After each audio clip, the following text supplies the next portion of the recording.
Nous allons maintenant procéder au deuxième débat qui portera sur une question adressée par Madame la députée de Darcemégué à Monsieur le ministre responsable des services sociaux concernant l'explosion de l'itinérance au Québec.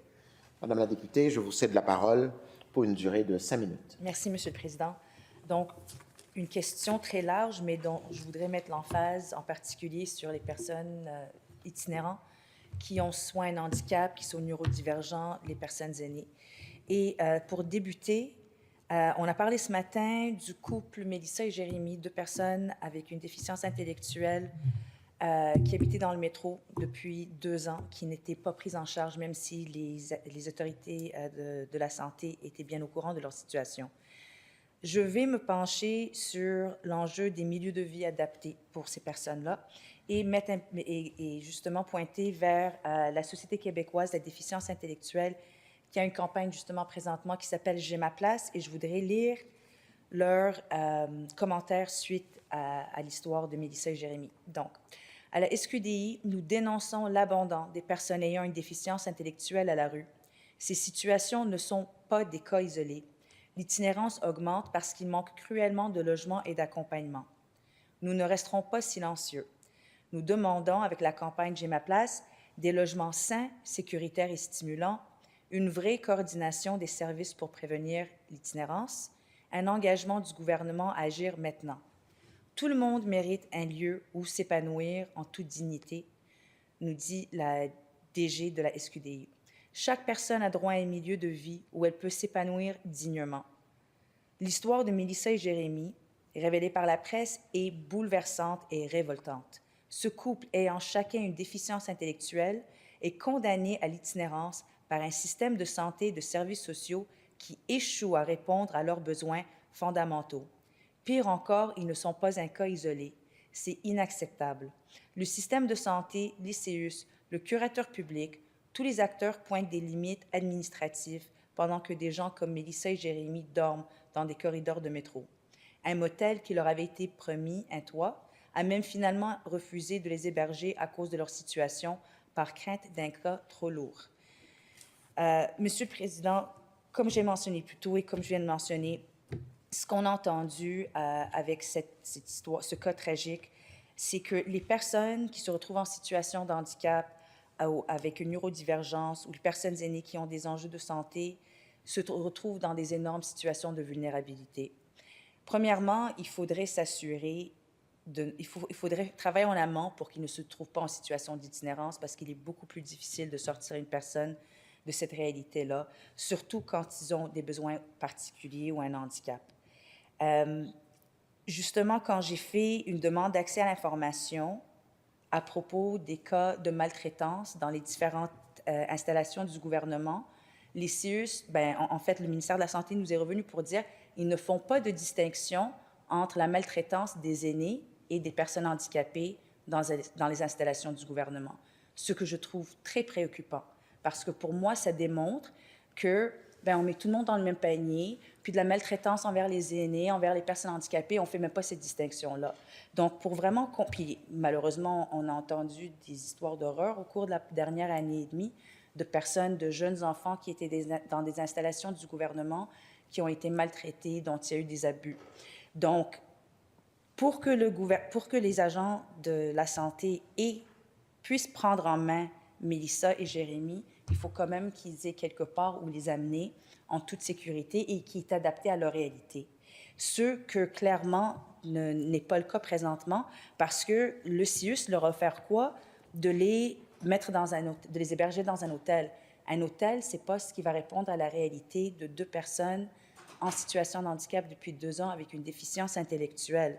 Donc, clairement, il n'y a pas assez de milieux de vie adaptés aux besoins des personnes avec une déficience intellectuelle, parce que si c'était le cas, on aurait espéré que les 2 CIUS qui étaient au courant de ces situations les auraient dirigés vers ces installations. Le ministre va nous parler des milieux de vie substituts, mais il y a de nombreuses situations d'abus qui ont été rapportées dans les milieux de vie substituts. Il existe des modèles de milieux de vie substituts à but non lucratif qui répondent mieux aux besoins de ces personnes. Il faudrait développer par et pour le milieu de la déficience intellectuelle et de l'autisme. Donc, ce que je demande au ministre, c'est de créer davantage de milieux pour que, justement, quand une personne dans une situation pareille est reparée par les agents de la santé, qu'il y ait un endroit permanent, à long terme, adapté à leur réalité, qu'ils peuvent intégrer plutôt qu'un hôtel. Merci, M. le Président. Merci, Madame la députée de Darcy-Megué. Monsieur le ministre, je vous cède la parole et je vous rappelle que vous disposez de 5 minutes. Merci beaucoup, Monsieur le Président. En fait, j'ai bien entendu ce que la députée Darcy-Megué a dit. Vous savez, moi, j'ai été neuropédiatre là, pendant 24 ans. Je traitais des enfants avec une épilepsie sévère, souvent avec une déficience intellectuelle, un trouble du spectre de l'autisme. Donc, moi aussi, je suis très attaché à ces jeunes et ces jeunes adultes-là. Puis, clairement, je suis en accord avec ce que la députée vient de dire. En fait, quand je suis arrivé au gouvernement, en 2018, je me concentrais, puis mon mandat, c'était de m'occuper des moins de 18 ans. Et rapidement, les organismes qu'elle a notés, d'autres organismes, les gens, la population en général, m'ont demandé de m'impliquer beaucoup plus pour les jeunes de plus de 18 ans. Et à cette époque-là, je ne sais pas si vous vous souvenez, mais on avait notre projet de maison des aînés qui n'incluait qu'une centaine de places pour les personnes avec des besoins particuliers. Et quand j'ai pris le dossier des personnes en situation de handicap adultes de Mme Blais, j'ai insisté qu'on travaille ensemble pour augmenter ce nombre de jeunes qui pouvaient avoir accès à une maison alternative, comme ils ont appelé. Puis on a quand même, je suis très fier de ça, on est quand même passé de 100 places dans le projet initial sur 4000 places à près de 1000 places en maison alternative. Puis j'en ai vu plusieurs. Il y en a une qui s'en vient à Longueuil qui va être dédiée à la déficience physique. Il y en a celle de Montréal, il y a plus des jeunes avec un trouble du spectre de l'autisme. Donc chacun se bâtit des environnements propres à leurs besoins régionaux. Puis ça, je pense que c'est un modèle qu'il faut mettre de l'avant. Là, c'est des endroits fantastiques. Et ça, on met ça de l'avant. Puis l'autre modèle que j'ai amené aussi, je pense qu'on parle de la même chose, là, c'est le logement supervisé. Souvent, c'est des... Et puis quand on est arrivé en 2018, la façon dont ça fonctionnait, les familles faisaient des années et des années à faire des levées de fonds pour déposer des projets.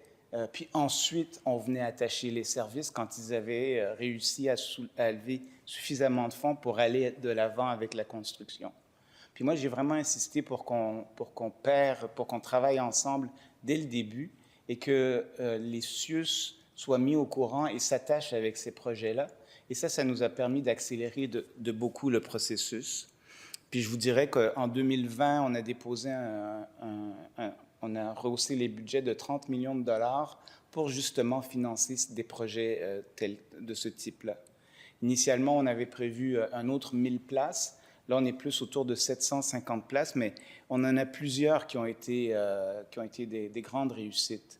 Je dirais que le premier, c'est celui de Shawinigan, qui s'appelle « J'ai mon appart », qui a vraiment été un leader, puis qui a montré la voie à plusieurs autres groupes de parents.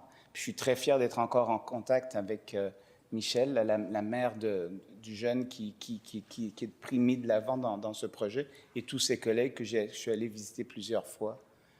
On a certains-uns qu'on a inaugurés ensemble, comme les Petits Rois, qui lui a vraiment une particularité incroyable. Madame Aguillard a réussi à faire un logement supervisé pour des jeunes avec une déficience modérée. Donc ça montre que ce projet-là n'est pas nécessairement limité pour les jeunes qui ont une déficience légère, mais peut même aller avec des jeunes qui sont plus sévèrement atteints, mais qui ont un encadrement un peu plus serré et un encadrement plus important dans leurs activités avec l'aide de technologies et tout ça. Donc, c'est vraiment un modèle fantastique. Mais on en a plusieurs autres, l'appartenance à Drummondville, le pas de deux à Terrebonne, les apprentis en Outaouais. On regarde même dans les îles de la Madeleine qui devrait ouvrir en 2025. Donc, nous, on est venu vraiment intégrer ce type d'hébergement-là dans la trajectoire de service. Juste un petit mot parce qu'une des choses qu'elle a mentionnées qui m'a vraiment aussi touché, c'est l'histoire de la maltraitance, là. Nous, on a vraiment mis une politique de zéro maltraitance. Puis Puis quand Mme Blais a passé cette politique-là, là aussi, j'ai insisté pour qu'elle s'applique également aux personnes en situation de handicap. Donc, je suis très ouvert à discuter avec vous là, de comment on peut améliorer cette politique-là. Mais nous, on est vraiment dans le zéro maltraitance. Ça, c'est fondamental et il faut que ce soit respecté partout. Sinon, il y aura des conséquences légales. Merci, Monsieur le ministre. Merci. Merci. Alors, droit de réplique, Madame la députée de Darcy-Miguel, 2 minutes. Merci, Monsieur le Président. J'apprécie l'offre du ministre de travailler sur la question de la maltraitance des personnes avec un handicap et ça va me faire plaisir qu'on puisse s'asseoir ensemble et en discuter davantage. Mais j'apprécie les programmes que vous mettez, les différents projets que vous avez mis de l'avant, mais encore une fois, ces 2 personnes-là ont été dirigées vers un hôtel. Donc, clairement, il y a des beaux projets qui sont en train de voir le jour, mais il n'y en a pas assez pour répondre à la réalité de la population qui se trouve dans des situations pareilles. Par exemple, alors on sait que ces 2 personnes-là étaient connues par les CIUS et les CIUS. Allez-vous demander une révision des listes des CIUS et des CIUS quand ils connaissent les cas de personnes itinérantes, mais pour identifier ceux qui ont qui sont davantage vulnérables, comme avec une déficience intellectuelle, un handicap physique, TSA. Ce qu'on veut s'assurer, c'est que des cas comme ça, c'est des exceptions. Et quand on entend de la SQDI que ce ne sont pas des exceptions et qu'on voit, écoute, quand on marche dans les rues de Montréal, il y a des gens avec des enjeux de santé mentale, il y a en itinérance, il y a des personnes itinérance avec un handicap physique, avec un enjeu de neurodivergence, on le voit de nos propres yeux. Donc, les CIS et les CIUS devraient aussi connaître que ces personnes sont là et les diriger vers les bonnes ressources. Et ça n'a pas l'air d'être toujours le cas.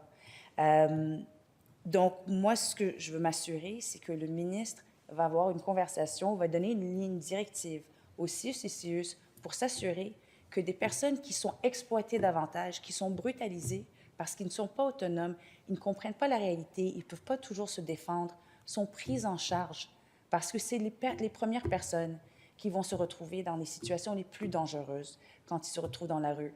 Donc, je demande au ministre de donner cette ligne directive aux CIUS et CIUS pour s'assurer qu'on ne voit plus de cas comme Mélissa et Jérémy. Merci.